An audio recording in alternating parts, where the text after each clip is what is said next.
মৰিগাঁও থানাত শ্যামকানু মহন্ত আৰু সিদ্ধাৰ্থ শৰ্মাৰ বিৰুদ্ধে এখন এজাহাৰ পৰিছে।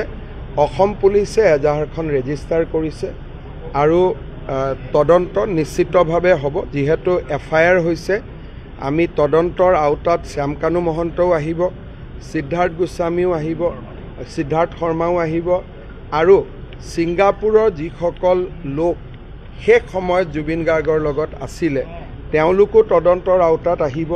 বা ইয়াত এটা কথা ওলাইছে যে আগদিনাখন কোনোবাই জুবিন গাৰ্গক কোনোবা জাগা এটাত পাৰ্টি এটাত লৈ গৈছিল বুলি মই তেনেকুৱাও দুই এটাত ছ'চিয়েল মিডিয়া দেখিছোঁ, সঁচা মিছা নাজানো, সেইবিলাকো আমি চাম। কিন্তু ছিংগাপুৰ কৰ্তৃপক্ষও ইতিমধ্যে ইনভেষ্টিগেশ্যন আৰম্ভ কৰিছে। গতিকে ইয়াৰ যিহেতু প্লেচ অফ অকাৰেঞ্চ ইণ্ডিয়া নহয়, গতিকে ক্ৰিমিনেল পাৰ্টটো যদি কিবা আছে ছিংগাপুৰৰ পৰা পাম আৰু অসমৰ পৰা লৈ যাওঁতে যদি কিবা বেয়া ভাবি লৈ যোৱা হৈছিল সেইটো আমি অসমত পাম। গতিকে এই ক্ষেত্ৰত আমি চৰকাৰে সম্পূৰ্ণ নিৰপেক্ষভাৱে যি ধৰণে কোনোবা ৰাইজে যদি সাক্ষীও দিব খোজে, কোনোবা ৰাইজৰ হাতত যদি কিবা খবৰো আছে, আমি সকলো ব্যৱস্থা কৰি দিম যাতে গোটেই বিষয়টো সকলোৰে কাৰণে মুকলি হৈ থাকে, কোনো কথা যাতে গোপন হৈ নাথাকে। মৰিগাঁও থানাত শ্যামকানু মহন্ত আৰু সিদ্ধাৰ্থ শৰ্মাৰ বিৰুদ্ধে এখন এজাহাৰ পৰিছে।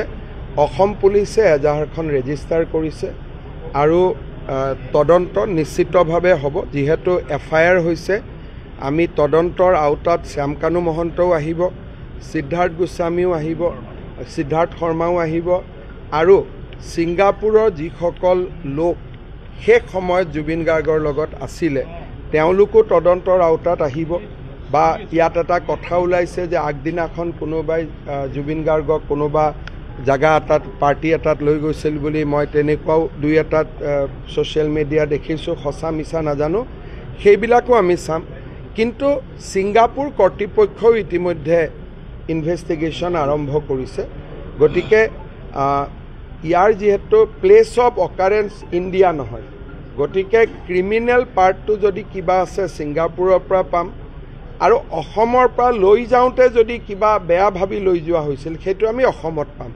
গতিকে এই ক্ষেত্ৰত আমি চৰকাৰে সম্পূৰ্ণ নিৰপেক্ষভাৱে যি ধৰণে কোনোবা ৰাইজে যদি সাক্ষীও দিব খোজে, কোনোবা ৰাইজৰ হাতত যদি কিবা খবৰো আছে, আমি সকলো ব্যৱস্থা কৰি দিম যাতে গোটেই বিষয়টো সকলোৰে কাৰণে মুকলি হৈ থাকে, কোনো কথা যাতে গোপন হৈ নাথাকে।